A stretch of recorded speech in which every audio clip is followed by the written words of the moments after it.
Today's spiritual wisdom is what is the origin of desires. We already, in the previous class, we already discussed. In the earlier classes, we discussed about what is the origin of fear. Today, what is the origin of desires? That we need to understand, my dear friends. So we all know that desire is the main reason. Sometimes a desire leads to success, sometimes desire leads to failures, and also desire leads to dissatisfaction, disappointment, right? Everything in our life.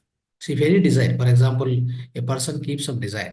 You want to become, you want to become a singer, or you want to become a professor, you want to become an engineer, you want to become a doctor. That is desire. A student has got desire to get more marks.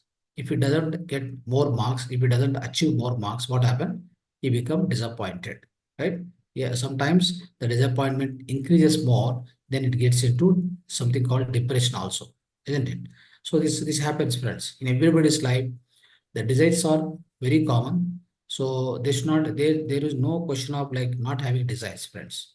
So many people say that so make your desires zero or less or all these things. But always do one thing. Your desires must be limited, right? It must be Madhya Marga.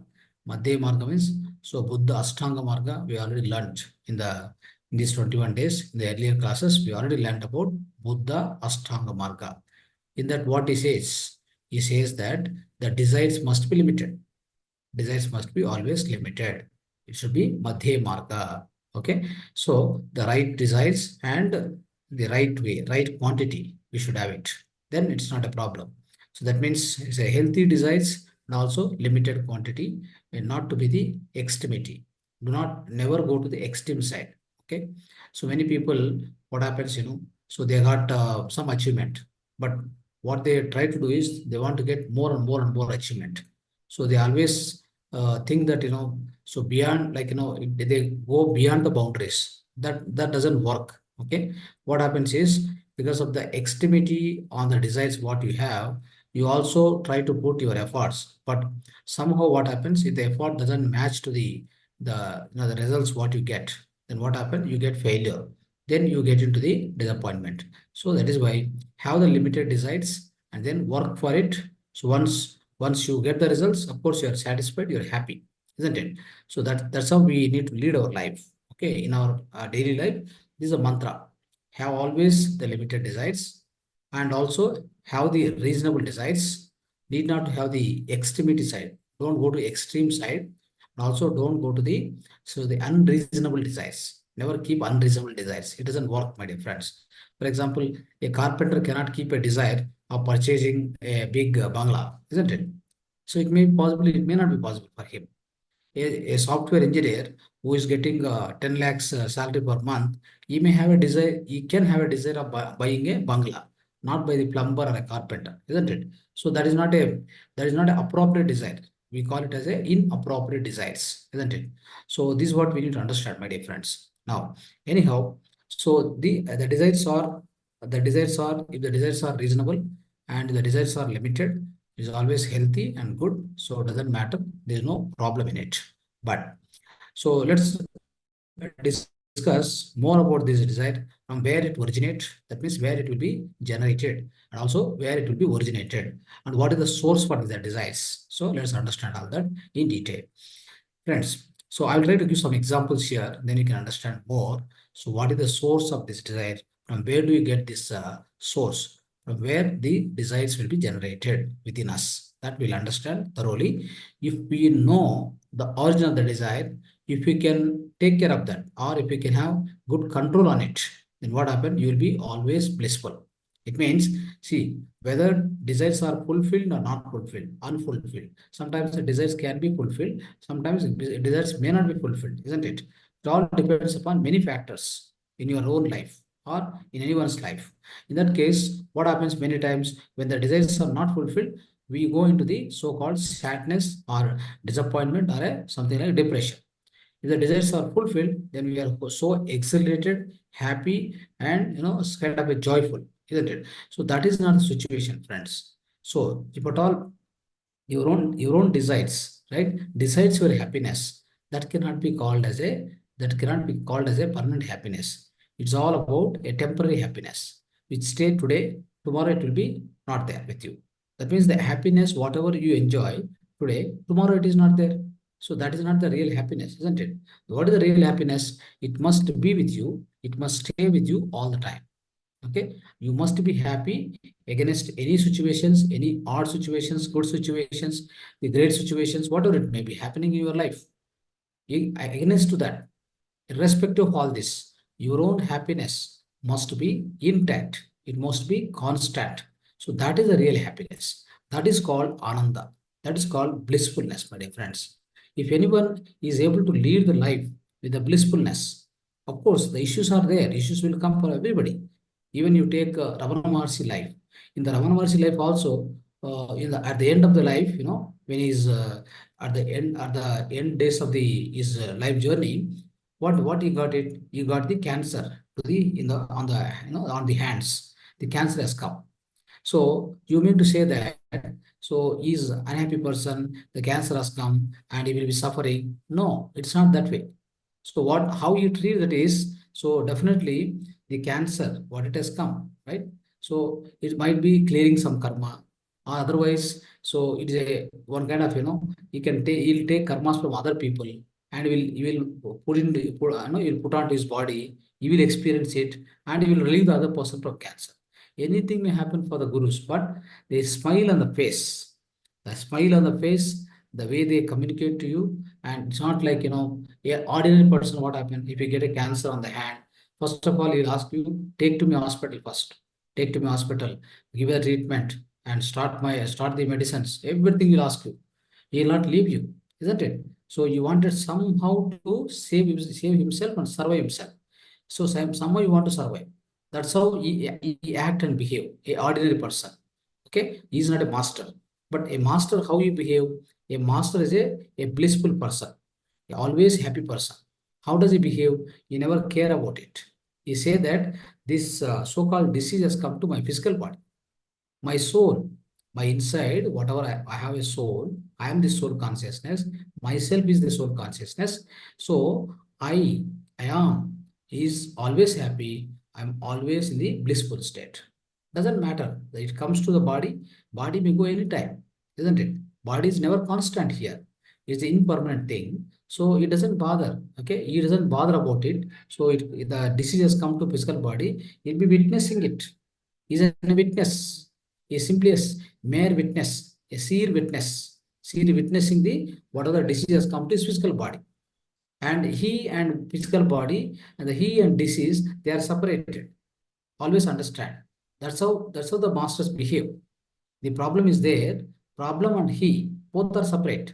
Whenever you think the problem is yours, you are the problem, then what happens is then you get into the miseries. Then you get into the difficulties, miseries, and so-called unhappiness, sadness, the diseases, the disappointment, and the great depression. Then slowly, you get into the physical disease or mental disease, my dear friends.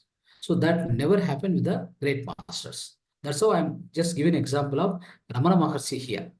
Okay, though he was even Ramakrishna Paramsa, he was having a throat cancer, right? Throat cancer, but it doesn't matter for him. His all activities, the day-to-day, whatever activities, till the last breath, he'll be as it is, intact. So that meaning is what? The anyway body is impermanent. It came to the body, not to him. Not to him means what? I, whatever I am, that is actually his real form. That is what he is. So he never bother about it. The disease has not come to I, isn't it? The disease has not come to self. Disease has not come to the soul. How does it matter? The body will be anyway thrown out here.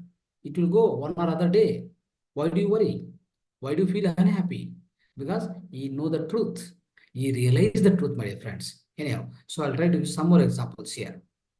See, I will give an example. One person, right? So he retired. He got retired from the job.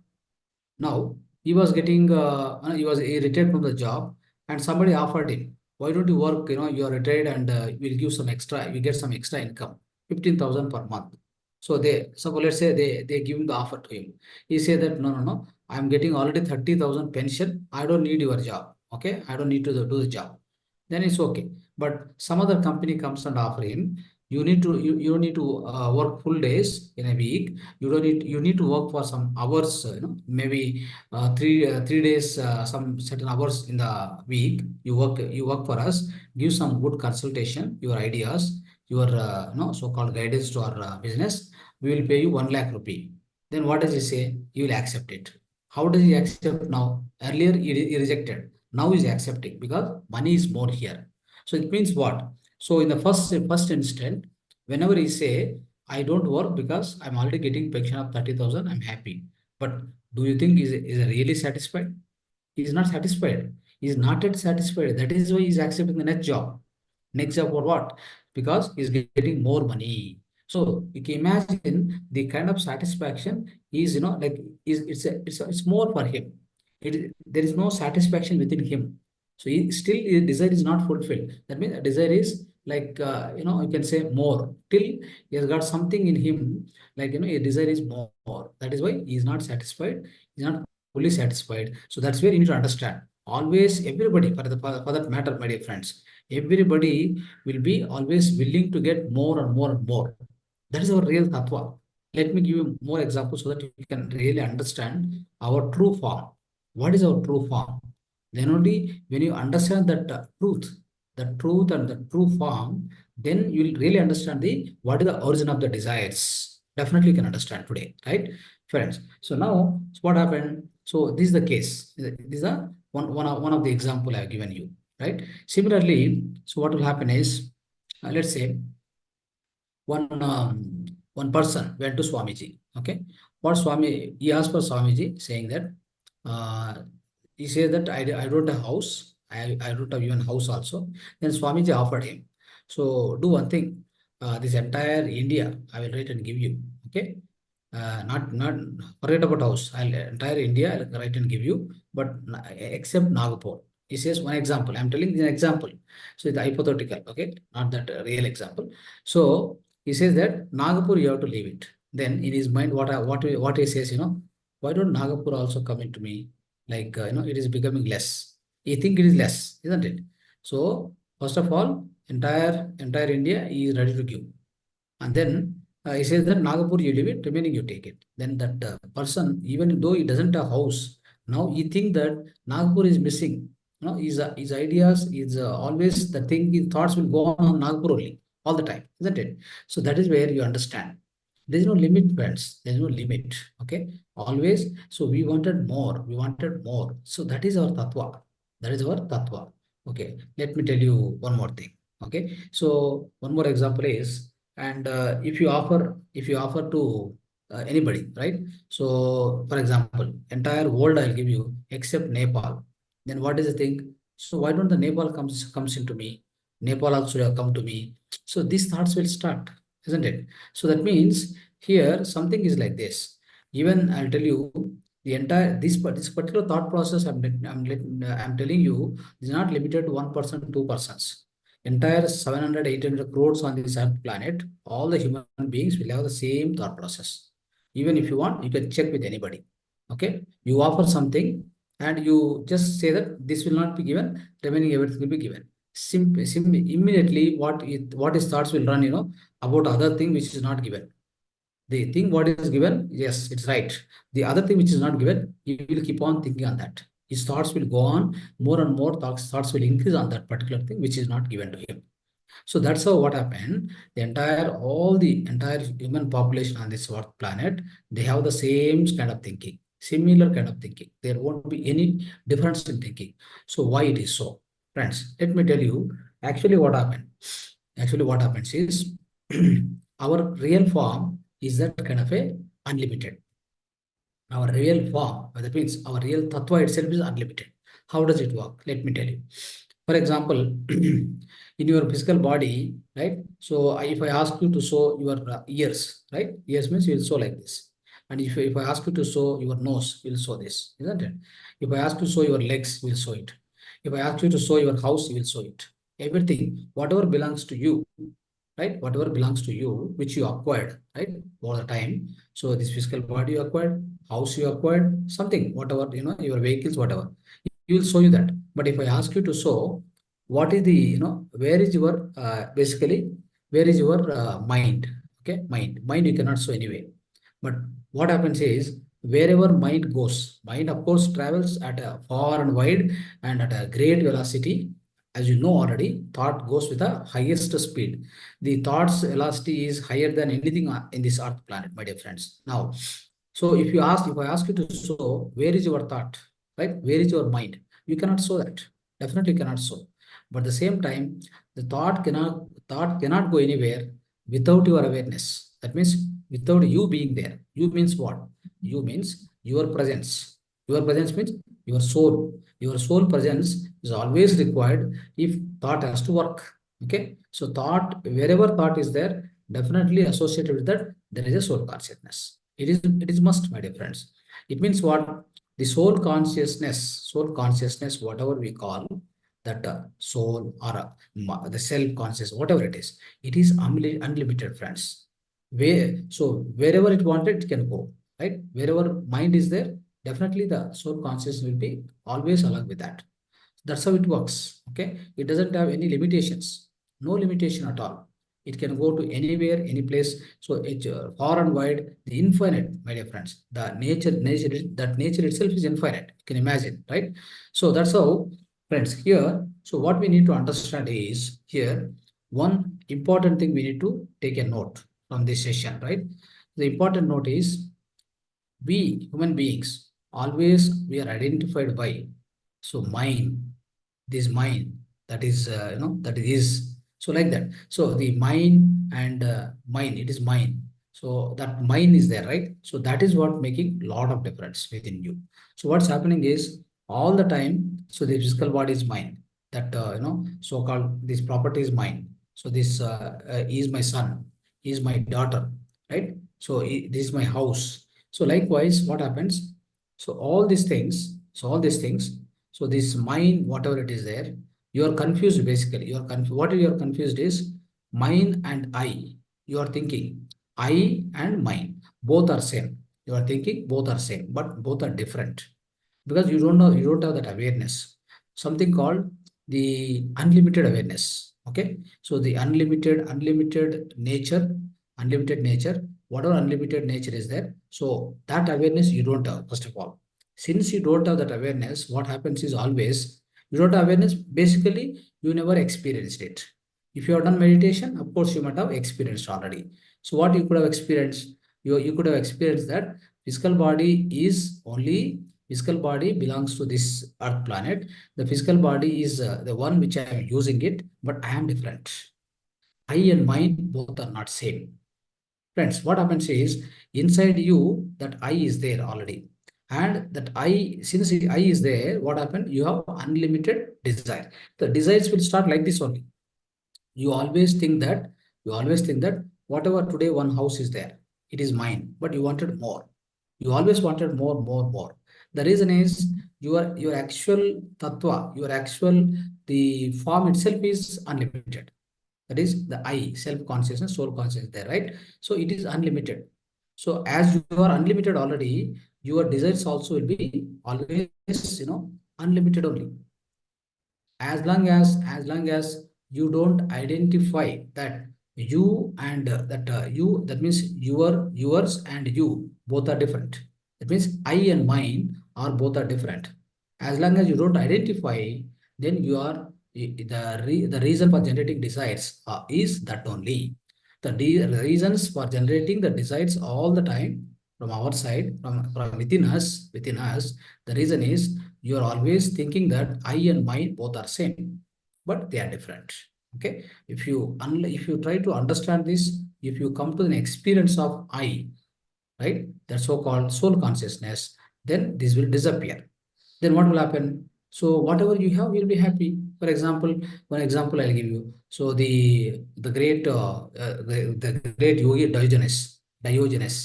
So he was a great yogi. So he was one incident happened that time. So in the olden days, so great Alexander King, the great King Alexander, he was passing by in that village after the invasion, everything over. So in India, all the invasion done, he was going back to his native place. Then passing by, he asked his soldiers, who is the great person in these surrounding places, who is the happiest person or a great person, which I want to see, which I want to visit. If any such kind of people or situations there, please tell me. Then they told that there is one man, so he is always happy, right? He's always happy person. Then he said, so can you ask him to come to me? Then the soldiers went to that yogi and asked him. This yogi was sitting underneath of the tree, along with five dogs around him. One piece of cloth around his waist and genitals. That's all. There is no cloth also, nothing. Just he was sitting under the tree along with the dogs around him, four, five dogs. He is happily smiling and laughing and happy, quite happy, like immensely happy. Then these people who went and asked him, "Can you come?" He said, "So do one thing, ask him to come here only. If you want, ask him to come here. I'm happy. I don't need to go anywhere." Then they went and told him, "You will not come. It seems like you have to go." Oh, such a great person. Who is that? I want to see. Okay, let's go. He came here. Then he asked him, "Why are you so happy? Why are you so happy that so we are not happy after the complete invasion, the whole world I invaded. Still, I'm not happy, but you are so happy. What is the reason?" He said that I'm happy for no reason. I am happy for no reason because he is a realized man, he is an enlightened man. What does he want? He knows that he is a soul consciousness, he is a atmic consciousness, right? That self-realization came within me, within him. His happiness, always he said, what he said is, my happiness never depend upon outside things or any outside things, whatever it may be. It may be property, it may be situations or people or whatever it may be. It never depends upon any outside things. That's why I'm very happy. I'm very happy. See, these dogs are there around me, right? So all the dogs around me, and whatever simple life I have, I'm so happy. I'm always blissful. I have nothing to worry. Then that point of time, the Alexander got realized. Oh, such a great thing. Is it possible like this? Not having anything, not bothered about anything. Still, he is happy and enjoying his life. So then he realized. Then he realized that, oh, this is not the thing. Okay, this is not the thing. What I need to do. I need to find out happiness within me, not in outside things. See, if you go and invade some country, get some properties, all this, that, so he was not happy still, right? So that is an example, friends. So this is what the great example. What I'm trying to say here is, right? So when you become realized about yourself, then what happens? Then you definitely know the difference between mine and I. Okay, the mind and I, when you know the difference, then your unnecessary desires, the longevity of desires or the longing for desires, more and more desires will stop. Okay, only you will get a reasonable desire is always good, no doubt about it. But unnecessary desires, extremity of desires is not good. That is going to spoil you. Okay, so that's how the origin of the desires is the the origin of the desires is that we are confused or we are not able to understand the difference between I and mine. That's all. So let's understand the difference between these I and mine. Then once you understand what happened, you become a happy person, blissful person, right? You are an enlightened being. You don't have much worries on anything. Anything may happen. Okay, even then you are happy. You'll be always blissful and happy in your own life. Okay, so that's how it happens, friends. So becoming a master is the greatest thing through which you'll be able to have the greatest amount of control on the desires. The desires what you are getting out of you will have highest amount of control on the desires. Then you will never get into the so-called sadness or unhappiness or the any kind of a this like whatever calamities, whatever happened in your life, friends. So this is what we need to understand, friends. So hope you got the understanding about the origin of the desires, right? Okay. Thank you so much. Dhanyavad. Right. So anyone have any questions, please raise the question. You can ask the question.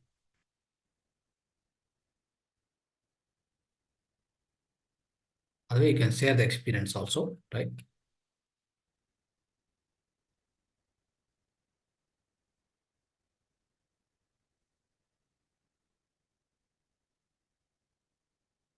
Anybody want to talk? You can unmute. Please unmute and talk. Kavaldeep ji, Madhusudan Patel.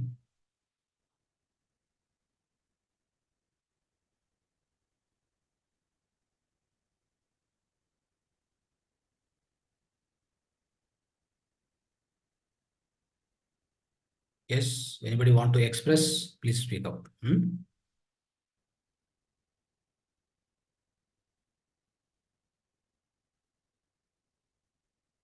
Always try to talk, okay? Try to express. I don't know why, what is the problem?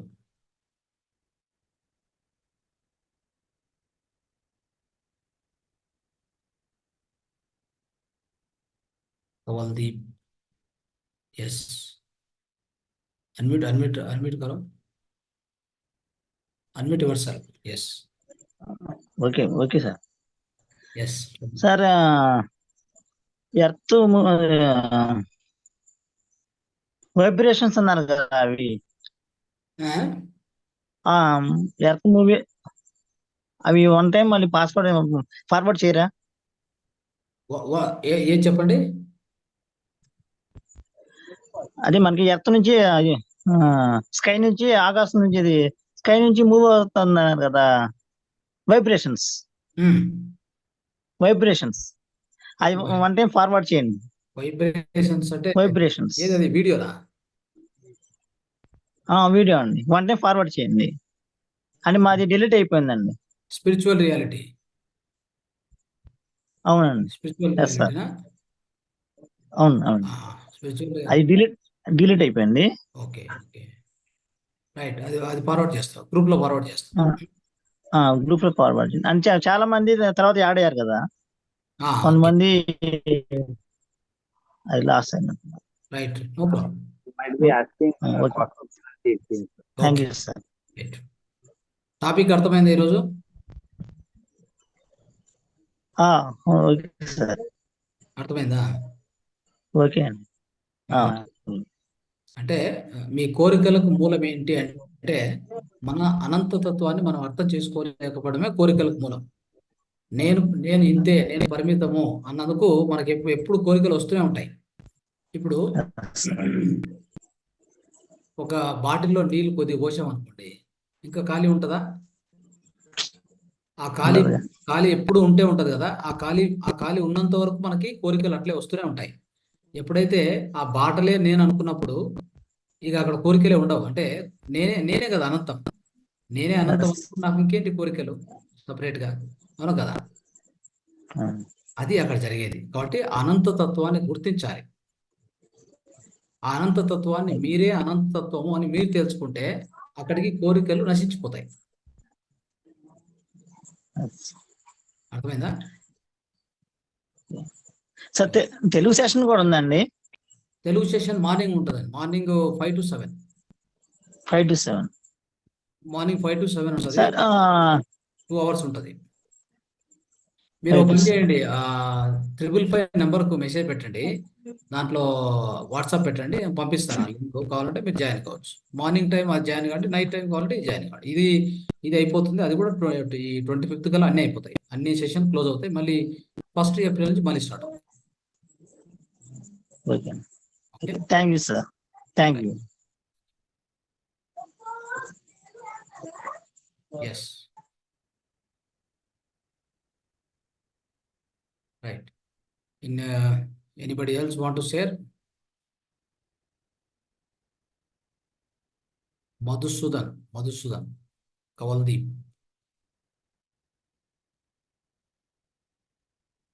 Are you there? Kavaldeep ji, are you there? Madhusudan ji, are you there?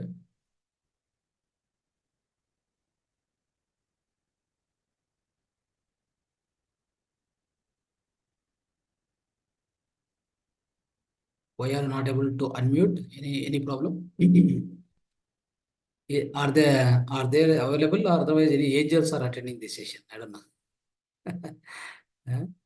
Some angels are attending, not able to communicate with the human beings.